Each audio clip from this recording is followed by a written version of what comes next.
자, 어제에 이어서 박근혜 전 대통령 관련 소식입니다.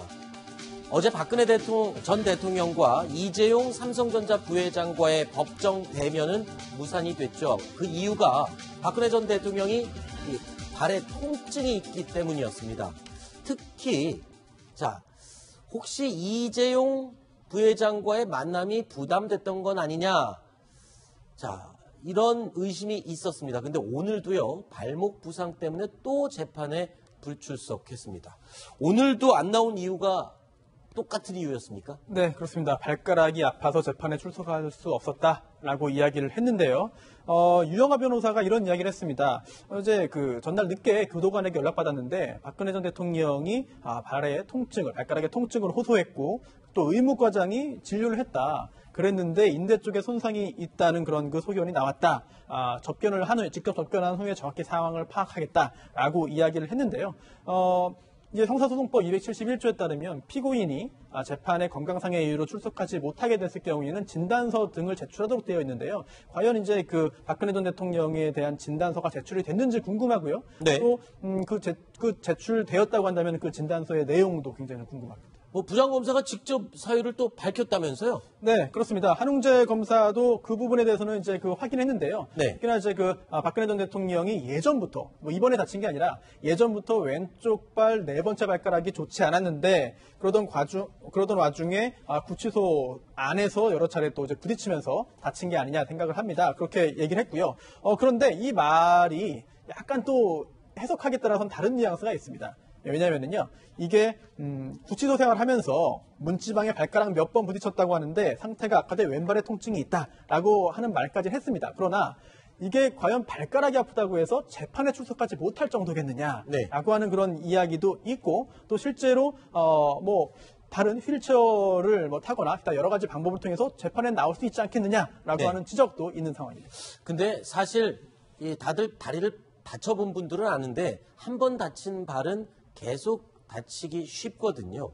그래서요, 지난 6월이었습니다. 박 전 대통령이 9차 공판 출석 때 걸어가다가 발을 삐끗하는 모습이 있습니다. 한번 보실까요? 예, 바로 이 부분이죠.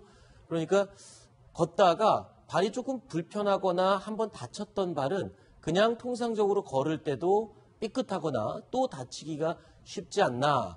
그래서 이 발가락을 또 교도소에서 또 다치진 않았나. 이런 추측을 하는 분들도 계실 수 있습니다. 자, 그런데 박 전 대통령의 불출석에 박 전 대통령의 변호인단과 특검 간에 또 기싸움이 팽팽하다고요. 어떤 내용 때문에 그렇습니까? 네, 그렇습니다. 조금 전에도 살짝 말씀을 드렸는데요. 일단 유영하 변호사 같은 경우에는 의무과장이 진료했다. 네. 꾀병도 아니고 특히나 이재용 부회장과의 만남을 회피하기 위해서 일부러 아픈 척한 것이 아니다. 재판에 출석할 수 없을 정도다라고 이제 주장을 했고요. 하지만 한웅재 부장검사는 이렇게 말했습니다. 물론 왼쪽 네 번째 발가락이 악화된 것은 나도 들었다. 하지만 다른 건강 상태에서 이상이 없다고 들었다. 이 말은 곧 설령 넷째 발가락이 아프다고 하더라도 이게 재판에 출석하지 못할 정도는 아닌데 그렇다고 한다면 시간을 끌거나 아니면은 대면하기 껄끄러운 이재용 부회장과의 만남을 회피하기 위해서 이런 건강상의 문제를 과장하거나 활용하는 거 아니겠느냐라는 취지로 읽힙니다. 네. 자, 일단은 주 4회 공판에 대한 피로감을 호소하면서 비타민이나 영양제를 먹을 정도로 이 박근혜 전 대통령 굉장히 지금 몸이 피로하고 쇠약해진 상태인 거는 맞는 것 같습니다. 그런데 박 전 대통령이 소식하기로 유명한데요. 지금 먹는 음식들, 그러니까 아침으로 요거트, 과일을 주로 먹는다. 이 내용이 또 동아일보 취재로 확인이 됐죠?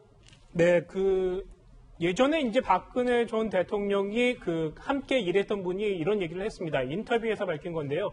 아침 식사로 발효유를 먹고 또 덴마크에서 만든 우유, 그리고 미술리, 그러니까 곡물 말린 것이죠. 깨죽 이런 것들을 넣어두면 본인이 알아서 잘 먹겠다고 했다. 이런 얘기를 합니다. 그래서 일반적인 사람들이 먹는 식사보다는 과일이나 우유, 두유 같은 건강식을 많이 즐긴다고 하고요. 실제로 지금 수감되어 있는 서울구치소에는 식단을 좀 봤어요. 그랬더니 매일 나오는 것은 아니지만 우유, 두유, 치즈, 요구르트, 발효유 이런 것들을 제공하고 있었습니다. 네. 자, 그런데요, 재판을 받고 있는 최순실 씨가 이런 진술을 했습니다. 보시겠습니다. 몰려오는 청와대 업무가 많아 부담을 많이 느꼈다. 그리고 박 전 대통령이 본인에게 너무 의지를 많이 했었다. 이렇게 얘기했습니다. 근데 잘 보십시오. 몰려오는 청와대 업무가 많아 부담을 느꼈다. 업무. 청와대 일을 본인이 업무라고 생각을 했군요. 최순실 씨는. 네, 맞습니다. 그 자신이 일정 부분 기여한다 이렇게 생각한 것 같은데요. 실제로 박근혜 전 대통령이 자신에게 의지해서 여러 가지를 많이 물어봤다. 그래서 참 곤혹스럽고 힘들다 이런 얘기를 했고요. 독일에 가고 싶었는데 그런 기간이 있었는데 박근혜 대통령이 나를 너무 의지하는 것 같아서 참 어려웠다. 이런 얘기들도 검찰 조사 결과에 밝혔습니다. 네. 근데요, 궁금한 게요. 아까 분명히 그랬습니다. 최순실 씨가 청와대 업무가 부담스럽다. 청와대 업무라고 얘기를 한 걸 보면 본인이 국정농단에 개입했다는 걸 인정하는 거 아닌가요? 어떻습니까? 손수호 변호사님. 특히 몰려오는 청와대 업무가 많아서 부담스러웠다. 최순실 씨의 어떤 언어 활용 그동안 전력을 볼 때 업무라는 게 뭐 아주 깊은 그런 의미를 담았다 단정할 수 없겠습니다만 네. 본인도 모르는 사이에 내가 정말 공적인 자리에서 청와대의 일, 특히나 박근혜 당시 대통령의 일을 할 수 있는 위치에 있다고 착각했을 수도 있고요. 네. 하다 보니까 정말 그냥 계속 하게 된 걸 수도 있습니다. 그런데 일단 박근혜 당시 대통령과 굉장히 밀접한 사이였다는 점, 그리고 그 결과 박근혜 전 대통령의 권력을 이용해서 사적인 이익을 추구했다는 점, 그리고 그러한 사적인 이익 추구가 박근혜 전 대통령과의 공유됐을 가능성이 매우 높다는 점을 추측할 수 있는 증거이기 때문에 검찰 입장에서는 굉장히 여러 가지로 요긴하게 쓸 수 있을 만한 그런 이야기가 아닌가 생각합니다. 근데 저는 말입니다. 네. 최순실 씨의 이 발언은 앵커께서 말씀하신 그런 의미로도 해석이 가능하고 또 동시에 네. 이 모든 게 박 전 대통령의 요구 때문이었다라고 얘기합니다. 네. 박 전 대통령 탓으로 돌리고 있다고 하는 것이 그렇죠. 최순실 씨가 이 법정에서 재판을 계속 받으면서 고도로 진화를 하고 있다고 저는 보여지거든요. 네. 그래서 허투루 말하거나 실수했다고 저는 보고 싶지 않아요. 그래서 이게 사실 기가 막히고 코가 막힐 노릇 아닙니까? 밀려오는 국정 업무 때문에 자기가 필요했다고? 이거 정말 매주 일요일마다 문고리 3명 데리고 청와대에서 회의했다는 얘기도 우리 다시 한번 충격적으로 되새겨보게 되는데 최순실 씨는 이 과정에서 이미 박근혜 전 대통령 탓이라고 하는 거를 얘기하고 있다는 점도 네. 우리가 좀 맞습니다. 볼 필요가 있다고. 자, 저렇게 청와대 업무에 굉장히 필요했다라고 하면서 박근혜 전 대통령이 본인에게 너무 의지를 했다. 그래서 본인이 하고 싶었던 게 아니라 어쩔 수 없었다라고 박근혜 전 대통령 탓을 하는 부분에 방점이 찍혀 있습니다.